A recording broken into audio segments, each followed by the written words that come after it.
Steve Jorge is Misha Cuiva, and how lucky are we to know love? Let me just clear my throat a little bit. Welcome to episode 4 of How Lucky Are We? It is the weekend before Valentine's Day. So I decided to do a little Valentine's themed episode. Now, I know that it's the week before Valentine's Day. I should be doing it maybe next weekend. However, next weekend has an even more special celebration happening, which is my birthday. So you're going to be getting a birthday episode for that one. And and also, I don't know when I'm going to be recording an episode next week because my parents are over. They are going to be my Valentine's Day dates, which I'm so excited about. But I thought this would be a really fun episode to do. I'm wearing pink today as a little nod to Valentine's and to love. And I wanted to talk about all things love, platonic love, romantic love. I mean, I think it's a little bit boring sometimes talking about platonic love, so I do have a couple of, fun things to share. But yeah, so let's just basically crack straight into it. So, hello everybody, welcome. As I mentioned earlier, my name is Cuiva. I'm wearing pink today. It's going to be a real ramble of an episode, I'm just telling you now. I literally have no notes. It is just going to be an absolute because I just thought that it would be more funny and authentic that way. What certain topics I like to have notes, certain topics I think is just so much better just to kind of go with the flow. Quick disclaimer, not a professional, obviously. Don't come to me asking for romantic advice because I'm the last person on earth that anybody should be asking. Genuinely, it is a running joke in my house that I should not be giving out any sort of romantic advice. Anything that we discuss on the episode today, there might be trigger warnings. I tend to touch on topics such as eating disorders or mental health. So if any of that triggers you, please be warned. And let's get into it. So 3 things that I am grateful for this week are... Let me have a think. Every time I do this, I actually just blank. It's so bad. Okay. So my first thing that I'm really grateful for is that I'm feeling really, I don't think strong is the word, but motivated to work out, which has been really nice. It's just something that I seem to kind of more naturally incorporate in my day, which has been really fun. And I've been keeping up a variety. So I go to different classes. I go and do some cardio, do some running. I've been getting into running, which is something that I've never thought I'd say. My second thing that I'm grateful for is I made some really good banana bread with unrefined sugars and cottage cheese and stuff. It sounds weird, but it's actually really good, and I have been plowing my way through it. I've literally been eating multiple pieces at a time, which on one hand is not good, but on the other hand I'm it's my prerogative. I'm so allowed to do that. And the third thing that I don't really know, making banana bread, that's not something that I'm grateful for though. Do you know what I'm really grateful for? And I'm going to get into this more later. I'm really grateful for all of the amazing support that I've been getting from all my friends and family for the podcast. My third thing that I'm grateful for this week is I had a couple of work from home days. So I did 3 instead of 2, which I don't usually like working from home as much, but I actually just really enjoyed it this week. It was really, really nice. I was able to kind of take things at my own pace a little bit, and also because I end up sometimes being on some late night calls, so it allowed me to be able to do those without the stress of running back and forth from the office and stuff. I also do a rose, thorn and bud of the week. So a rose is something good that happened, a thorn is something not so good, and a bud is either something unexpected or something that you're looking forward to. So my rose for the week is I feel like loads of good things happened Now, do you know what? My rose of the week was that I was able to call my mum during the week. There was one day, it was on Thursday, where I was in the office, and I don't know if you ever get this, where I feel like on a Thursday especially, the office energy can feel a little bit like chaotic and erratic, and I think it's like in anticipation for the weekend, and people are anticipating, you know, maybe going to the pub after work, things like that. I wasn't going to the pub. My manager was super busy. I was sitting right beside her, and I just felt like the energy was like very like, and we were like, I was talking to my manager about it, and she was like, I'm so sorry that like I'm so busy. I was like, no, it is not you, like it is actually the energy of the office. And I was feeling erratic, and then I also may have fallen and blacked out on the Zara website and bought their entire Valentine's collection, but that's a whole other story. And I came home from the office basically feeling like really like kind of overwhelmed, like jittery, like I just had so much like energy that I need, and I just felt like, not that I wanted to go to a pub or whatever and just like go a bit feral. It was actually the opposite, that I just was like, oh, I actually feel like I need to calm myself down a little bit, like that I really need to lock myself in like a safe room or something, and like, or like a sensory room. Like that's actually what I was feeling, that I was just maybe sensory overload, that I just wanted to be in like a plain room with like soft textiles and calming music, and for somebody just to like rub my head and say, shh, it's okay. But I was able to call my mum, and basically talking to her did that for me mentally. Just felt like I was like retouching base again, and just reminding myself, oh my god, like yes, I still have all of this. Like just because you live away doesn't mean that like you don't have access to this anymore. So that was my rose. My thorn of the week, I think, actually has to be the weather. It has been so chronically grey and so wet during the week as well. Like I got drenched going to the gym multiple times because I cycle, and I'm just dying for the clouds to go away and to just see a little bit of blue sky. That's actually all I want. My bud for the week is, well, I think next week is just going to be exciting because it's my birthday week and my parents are coming over, so I'm kind of just like, ooh, this is exciting. I'm just like thinking about all of the things that I want to do for that, and I'm trying to like organize like a little birthday party, so we'll see what happens. Okay, let's get into the main body of the episode. Hang on, I need some tea. Like, where do I even begin? How lucky are we to know love? So obviously I mentioned that there's like obviously multiple different types of love. There's platonic love, there's, you know, friendship love, there's romantic love, there's love that you have with your family, there's love that you have with your pets. Like it's just, there's such a wide variety. And me, like I grew up as a Wattpad kid. If anybody remembers Wattpad, which was like this online app or whatever, like a website where anybody could submit their own stories, and I was just a hopeless romantic, and I read all of the romance books.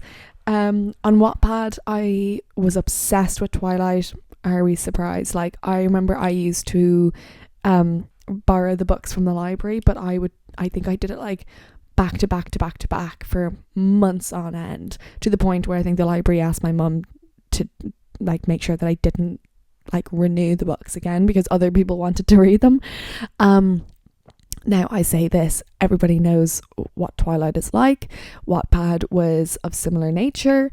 I loved the romance. I also loved the raunchy bits of it. Like I just loved that whole thing. Even actually, I mean, I'm still like really, you know, whatever, into all of that. I'm currently reading Want by Gillian Anderson. I say currently reading, I haven't read it in about a week or two, so that's on my list to read today. So I just loved romance books growing up. Like I was obsessed with them. I was obsessed with the idea of finding a soulmate and falling in love. And I had this whole plan in my head when I was like younger, that I was like, I'm going to meet my soulmate, you know, by 25, which I'm literally about to turn. And then we're going to be married by 27. and we're gonna be having kids. Like, I'm gonna be a young mum. Like, I wanted to be a young mum. I couldn't actually think of anything worse. um but it was like this whole thing that I was like, when I was younger, I was like, my life's purpose is to find the love of my life and to spend a really happy life together. And obviously for some that's great, that's like so fun, great dream to have. Not my dream anymore, and not one that I really would wish on anybody else either. Not one that I'd wish on my sister or my cousins, or in the future, you know, my children and nieces and nephews, or like, you know, it's just, there's just so much more to life. And I have realized over the years that I'm just really picky. Like, I'm really picky. Like, I'm not somebody who enjoys dating. I'm not somebody who's like really active on dating apps. Like, when I moved to London, I had just gotten out of a long-term relationship, which I'm not going to talk about. But I'd just gotten out of a long-term relationship, and I was like, oh, this is my time. I'm going to go feral. I'm going to be dating all the time. I'm going to be getting with all of these really fit Chelsea boys. And then I got here and I was like, oh, I really don't want to. No, not that I didn't want to, but it was just more, I was like, oh, this doesn't come naturally to me at all. And my housemates, they like love all of that. Like, as in, they really are, they're so good. Like, I don't know if the word, are they extroverted? I think they are extroverted to an extent, but like, they just find dating like really easy. Like, they find it really, really enjoyable. Like, I think I just get quite anxious and nervous about it, but they find it really, really enjoyable. So I would love, like, and I still do, like, I love at the weekends or during the week, like, listening to, you know, the stories of like the latest people that they've been on dates with, and or who they've been talking to online, or like all of that sort of stuff. Like, I love living vicariously through them, but it's just not something that I've been able to do like at all. Like, even to the point where so I texted my sister a couple of weeks ago in a moment of weakness, and I was just like, oh, I don't know what I'm doing. And she was like, Riva, will you first of all get over yourself, second of all, can you please pull your socks up and go on the dating apps, and you have to go on 5 dates. And I was like, no, I don't want to. Like, I really don't want to. And she's like, you have to. So then I was thinking, I was like, do you know what? That would actually be really good content for the podcast. And it'd be really good to have all of these stories to talk about. So I did re-download the apps. And, well, so I had Hinge, and then I downloaded Tinder, which I feel like people think that Tinder's really rogue. And to be honest, maybe it's just because I've been on Hinge for so long. I actually thought Tinder was better, but like, not that, you know, I stayed around long enough to find out, because very quickly, I got, like, a day or two later, I got a message on LinkedIn from somebody who'd just connected from me, basically saying that he was stalking me on LinkedIn after finding me on Tinder. Genuinely, as soon as I got that message, I was so freaked out. Like, I was so freaked out, because I was like, okay, do you know what? Like, I can understand, like, people, like, you know, if you're on dating apps, like, that you'll look somebody up. But my go-to, like, I will always do that on Instagram. I will never look somebody up on LinkedIn, because I think that's too far. I feel like that's too personal. And my immediate reaction was like, I really wanted to reply and be like, that is so inappropriate, please never contact me again. But I also was like, that's a bit far, like, just ignore it. Like, and I also didn't want to come across as being like really mean or whatever, which might be a whole other issue in itself. But I was just like, I just don't want to get myself into a situation here, so I just ignored it. But I genuinely was so uncomfortable by the idea of this guy finding me on Tinder, which they only get a couple of photos of me and my first name, and I said that I think I said my job was a social media manager or something, and then he found me on LinkedIn, and I was like, I understand my name is, you know, it's a complicated, like, you know, it's an unusual one, but I was like, no, no, that is way too far. That is really, really creepy, to be quite honest. Um, and I was like, no, even thinking about it now, I'm just like, that's scary. That's actually scary to me. Um, no, no, I didn't like it at all. And then literally shortly after, there's this guy that like I'm like Instagram friends with, whatever, that I got a little bit drunk like last Saturday with my friends, and I messaged him being like, hey, do you want to go for a drink? And he said, yeah, that'd be nice. And then I said, okay, cool, like let me know when you're back in London. And then he ghosted me, and I was a bit like, oh, okay, like great, you ghosted me, like whatever. Like I think I wasn't even like upset about it. I think I was just more annoyed that I was like, just tell me no. Like actually just tell me no. Like I'm a big girl, like it's really not that big of a deal to me. But also like not even just like you could have not replied. You could have just told me no. And then what's even funnier about this whole situation is that I made a TikTok about it. Like obviously not naming him or anything like that, but just I thought it was gonna get like 12 likes. Genuinely, like I did not think it was gonna go anywhere. But that's the thing with TikTok, is that like the most random things will like blow up. Um and I got it, yeah, it kind of blew up. But then most of the comments on it are genuinely hilarious, because it's all of these like butthurt men. And it was so interesting to me, because a lot of them are saying, yeah, welcome to our world, or God, you think you're so privileged that you deserve his time, or you know that you know exactly what happened, like, you know, you messaged a guy that's like a model who could have anybody you wanted, and then he decided that you're not for him. Okay, one thing I will say about all of these comments is that nobody came after my looks, which I was like, progress. um, but I did just thought it was so interesting, because I don't know, most of the men in my life don't have this attitude. Like they would never react like this. And I know it's all like keyboard warriors, but I think it's just because I've never directly had to deal with this. Not that I was dealing with anything, I was genuinely just laughing at it and just brushing it off and being like, wow. I think a lot of them were trying to like humble me and be like, well, what did you expect? And I'm like, well, actually I expected, you know, people to act decently, but maybe that's too much to ask. So I don't know.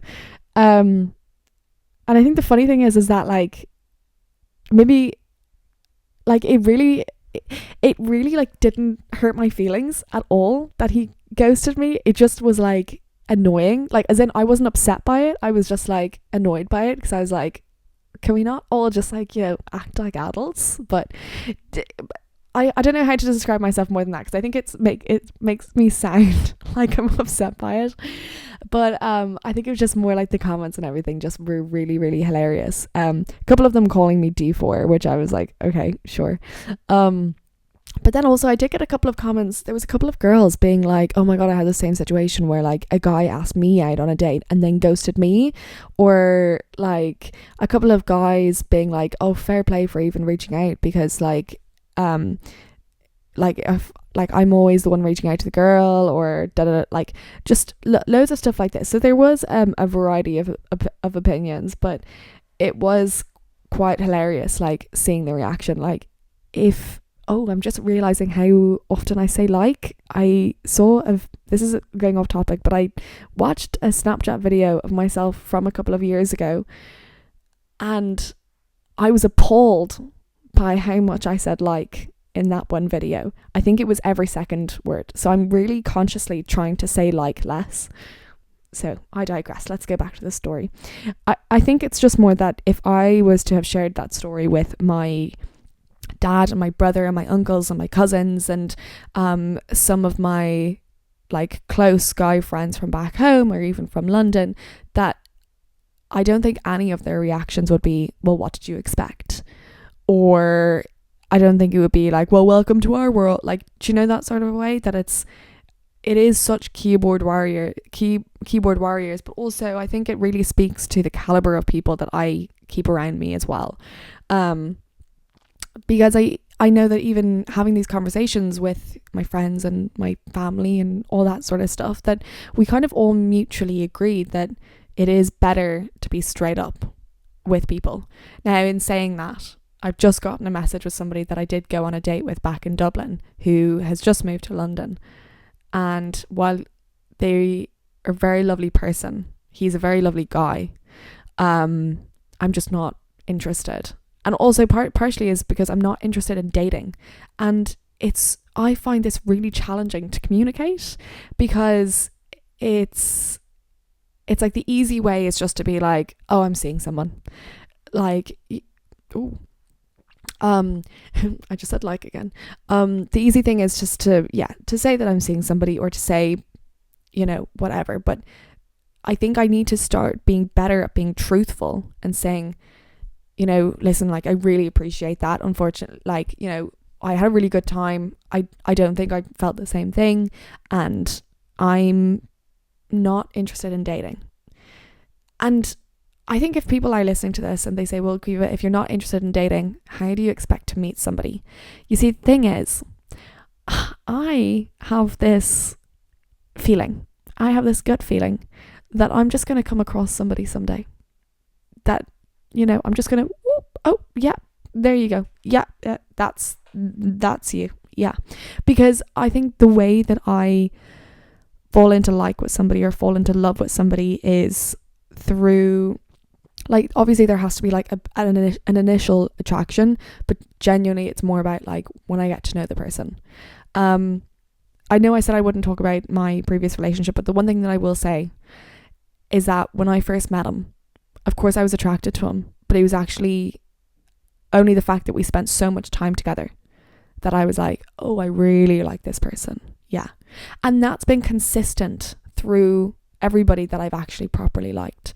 There was like, well, I worked in one of my part-time jobs in college. I'm going to share this story because I think it's hilarious, but basically one of my part-time jobs in college, we were part of like a big chain. I worked in I was a sales assistant, and there was this manager who is still a friend of mine to this day. We still chat, and he does flirt with me, but I had the biggest crush on him. And like, I was like 19 and he was like 25 or something, maybe 26, like an older man, but he was cute.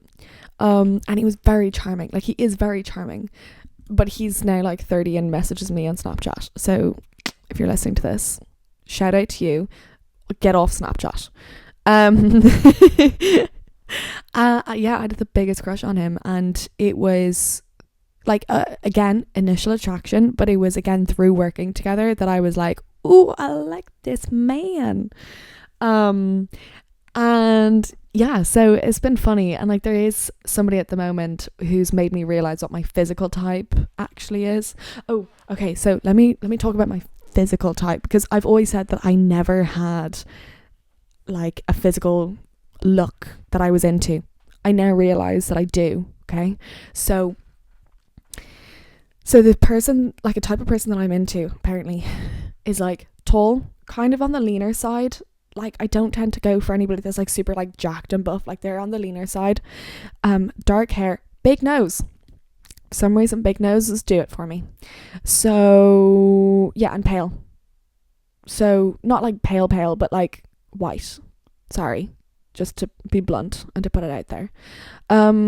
Because since my ex, there's been two people that I've looked at and been like, oh, yeah. And I've looked at them being like, yeah. This is kind of awkward, because actually one of my friends has told me that they listened to the podcast last night, and there is somebody in their friend group that has this look. And yep, they were one of the people that made me realize my physical attraction. Now, do I think I'd actually be attracted to that person? I don't think so, because he's a lovely person. He's a lovely guy. I don't think we have that like spark. So please, nobody think anything of that. Anyways, I'm just gonna stop rambling. I know it's very like coded, but I don't want to release these details on the internet. I'm scared. I'm so scared. But yeah, so I suppose, yeah, in my head, I'm going to just meet somebody someday and that's going to be it. But at the same time, and I've like joked about this with my granny who has like consistently told me off, I'm like, I'm okay being a spinster. Like, I'm okay if I don't find somebody. Like, ooh, I said like again. I think I've realised that I think I'd be not blissfully happy, but I'd be okay if I didn't find somebody and I ended up, living alone, or maybe I'll adopt some kids, or maybe I'd have like a platonic friendship or housemate or something, and that I just like throw myself into my work, or as long as I have like family very, very close to me. I think I think I genuinely believe this, that I'm like, I love, like, I'm so passionate about my career and about my job and about what my purpose in life is, like, to be blunt about it, that I, at least very currently, my love life is so secondary.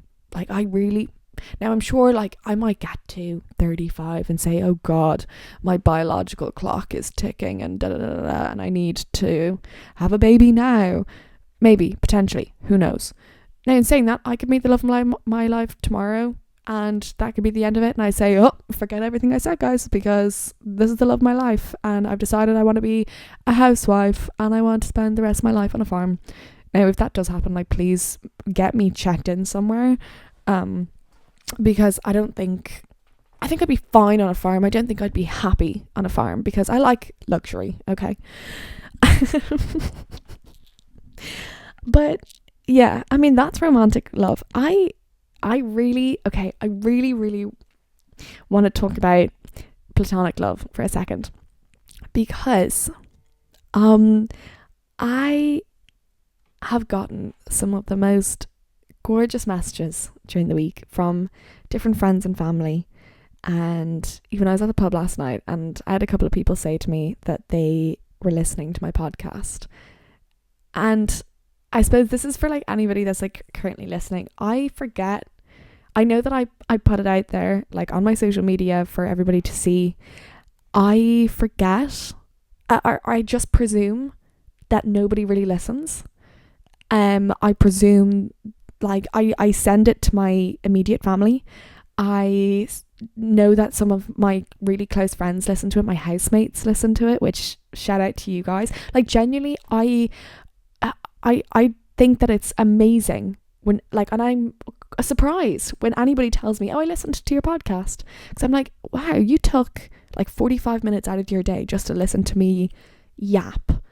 And like, that's so nice. Like, that's so, I can't actually express that. I'm just like, oh my god, like that's really cool. Like, people actually, care enough to listen to me ramble. And out of everything that like I've tried to do, I think this time last year I was trying to be a YouTube vlogger. I dabble with TikTok constantly. I sometimes do things on Instagram, but this seems to be the one thing that people are like, this is really cool, Caoimhe, you need to keep this up.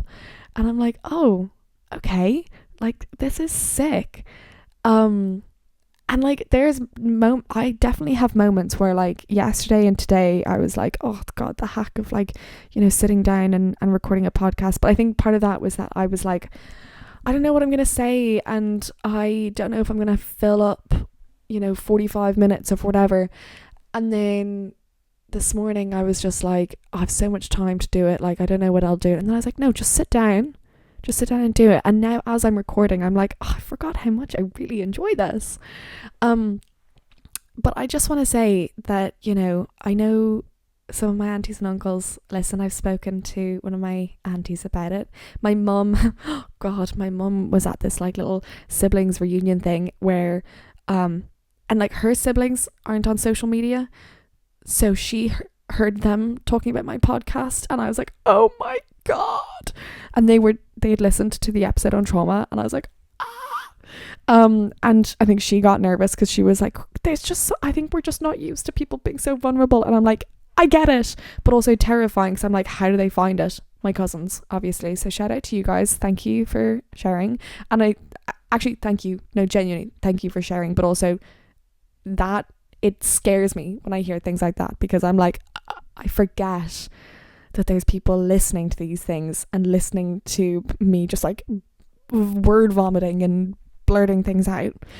But it's also like amazingly heartwarming, because I'm like, whoa, like people actually care enough. Anyways, this is such like a weird ramble, but I just want to say that I got some of the most amazing messages during the week from really good friends of mine, and also people who I'm not as good friends with, and I've like screenshot everything and I put it into a little folder.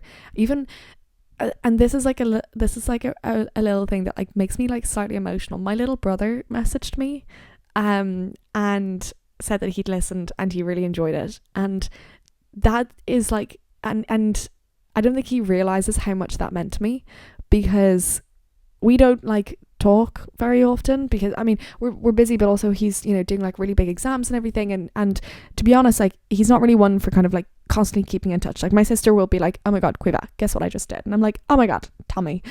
But he's not like that. Like we kind of catch up like properly in person when I'm home, like, you know. But I don't think he realizes like genuinely like how much that means to me, because we're so far apart in age that sometimes I feel a bit like disconnected from him, and I'm just like, oh, like that's really nice to know that he cares enough, like that he cares to want to do that and want to listen to it. So if you are listening, thank you so much, and I don't think you'll actually fully ever realize how in awe I am of you, and just how much I want you to think that I'm cool. But I'm so blessed to have so many amazing friends around me. So I'm going to talk about my birthday for a second, but only because I want to explain kind of how much I value platonic love, because it's a thing in London where like you have to, you know, send out plans like 4 to 6 months in advance. Not something that I've really gotten to grips with just yet, to be honest, because every year I've always celebrated my birthday at home in Dublin, and this year I'm not. And it's always been a thing where I just kind of will text my friends from home being like, save this date in 2 to 3 weeks, and they're like, yeah, no problem, got it, this is the plan, cool, amazing, they know the vibes, let's go. Except I texted everybody in London and was like, is anybody around on this date to do like a bottomless brunch or whatever? And genuinely majority was like, oh no, sorry, I'm booked up, and I was really like in my feels about it. Like I think I was just really upset about it, because for me, I'll explain this like another time, but for me my birthday is just like such a weird thing. It's a bit like Christmas, like it's just very overhyped and scary. But a couple of people were like, yeah, I'm free. And then I was like, oh, okay. And then I was like, oh, maybe I should cancel. Maybe I should find another day. And then I was like, no, do you know what? We're going to have it on that day. And then we'll do a follow-up another day. And then we'll do a follow-up again another day. And it'll be fine. And that's just the way that it is. And then I was kind of going through the list. And I was like, okay, I've got 4 people. Oh, well, actually, no, somebody else. So okay, now I've actually got 6 people. And then I texted one of my like best friends from school who's just moved to Birmingham, and I was like, any chance you and your boyfriend want to come down to London on this day for a bottomless brunch for my birthday? And she was like, you're never going to guess what, but we've already booked train tickets, because we saw that they were on sale that day, and we've decided to come down to London anyway for the day. Yes, we will be there. And I was like, oh my god, oh wait, that's so exciting. And then I texted my other friend, and I was like, when are you back in London? And she was like, oh, I'll be back soon. I was like, are you free this day? She's like, yes, my boyfriend's getting home that day, but just let me know, like, let me just figure out the times. I was like, oh my god, yay. And then I texted my friends from home, and I was like, I know this is very last minute, but like, any chance you want to come to London on this day? Genuinely, their response was, I mean, like, they're not coming, but they were like, I'm so sorry, we would have booked flights ages ago if we'd known. I was like, no, that's not your fault, that's my fault. They're like, it's just the flights are too expensive. I was like, no, not your fault, my fault. And like I genuinely did not expect, like I expected them to be like, sorry, obviously not really feasible, you know, tight timings, like I'm busy or whatever. But it was more the fact that the response was more like, oh, the flights are just a bit too expensive. And I was like, oh wait, you would have come? Oh. And it's moments like this where I'm just actually reminded as to how like blessed I am to have these people around me. And that like I'm actually like, and again, like I'm not alone in the world. I'm not alone. And I had another friend text me yesterday being like, like we're, you know, me and our other friend, we're looking at going to Marbella to do like a little work abroad, but also enjoy ourselves for a week in May. Do you want to come with? I went, absolutely yes I do. Like I've no other trips planned this year. Like of course I do. And like how lucky am I to be so loved, to be included in something like that? Like actually how lucky am I to be so loved, to be included in that? And actually something else that I realised is like I was at the pub last night with my housemates and like our kind of their like extended group of friends, and because it was one of the other girls' birthdays and we'd been there since like 5. We watched the rugby match. I had a good yap with everybody, and suddenly it was like 9 o'clock and I was sitting around and I was like, not really that drunk. I was looking around at whoever else was left. I was like, I'm not really that close with the rest of these people. You know, my housemates are all off having like really good conversations, and I kind of realised, I was like, you know what, tomorrow's Sunday and I actually have so much that I want to do with my day. I also have to like work a little bit today, which is fine, but you know, and I really don't fancy staying out all night. And I was like, you know what, I'm gonna go home. And I was just thinking about like the dinner that I was gonna make myself. I made a really good bagel, which I think I'm gonna make for lunch again today. And I said, you know what, that's self-love right there. And I think I said it, I turned to my housemates and I was like, I'm gonna go home. And they're like, oh, okay. And I was like, yeah, I'm working tomorrow and stuff. I don't want to be, you know, hungover or like whatever. And they were like, okay, no worries. Like, just let us, you know, sure you're okay. I was like, yeah, all good.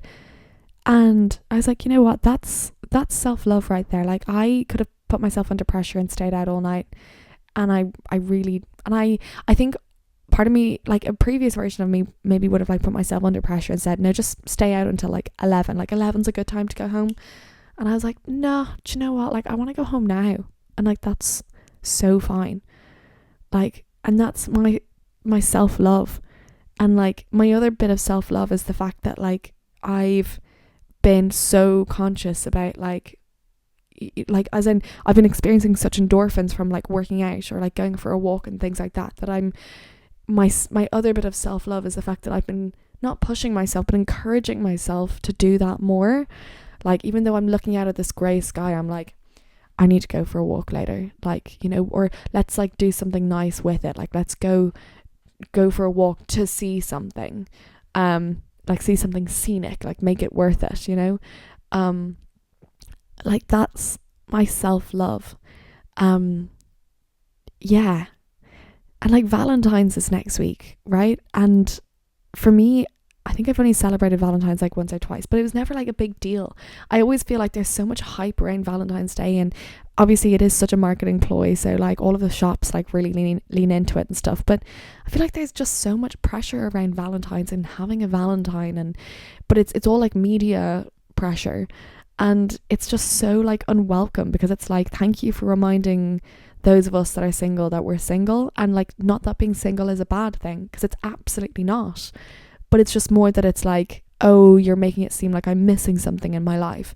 I'm actually not missing anything in my life, because, well, no, I'm not missing anything in my life, because I experience love in so many other ways.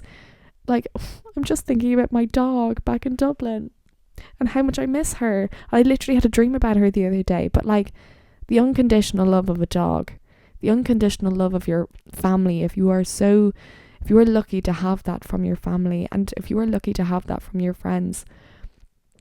But love comes in so many forms, you know, and love, you know, love's also a choice. Like I think this is something that I've realized and learned, because when I think about like the idea of getting married and being with somebody for, you know, be it 30, 40, 50, 60 years. Like, love is something that you wake up and you choose every day. And I'm somebody who's so lucky that my parents are still together. They are very happily still married, and they celebrated their 25th wedding anniversary a couple of years ago. And something that I've learned from them, like, because they are such great role models, and so are my grandparents, and so are all of my aunties and uncles, like incredible role models in terms of waking up and choosing love, be it choosing love for yourself, be it choosing love for a partner, be it choosing love for your children. I mean, I hope that choosing love for your children is never really an option, but that, like, I just feel like I've been brought up on such strong values about that love is a choice. Like, love is a commitment. It is not something that you feel very strongly every single day. Like, as in, you don't feel the same love for the same person every single day. It is different every single day. You are also different people. Like, this is something else that I've been learning recently, especially in my own family. Like, as in, I think okay, so this is something, like, I got a bit of a fright the last time that I went home, seeing how different my brother and sister were. And I hadn't seen them, like, only for a couple of months, but I think it was just that maybe, like, the school year and everything was just very different for both of them, you know, much more intense. Like, my sister's in college, my brother's doing big exams.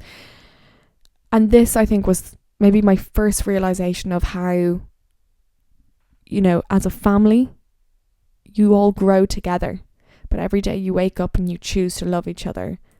You know, you choose to love the person that they are that day. And I think it's the same about having a partner, where, you know, you wake up and you choose to love that version of your partner, as long as they are still fulfilling your needs in that loving relationship, and that they are also choosing to love you back. And that's the important thing. Don't love somebody that doesn't love you back. It is so incredibly difficult. Like, it is,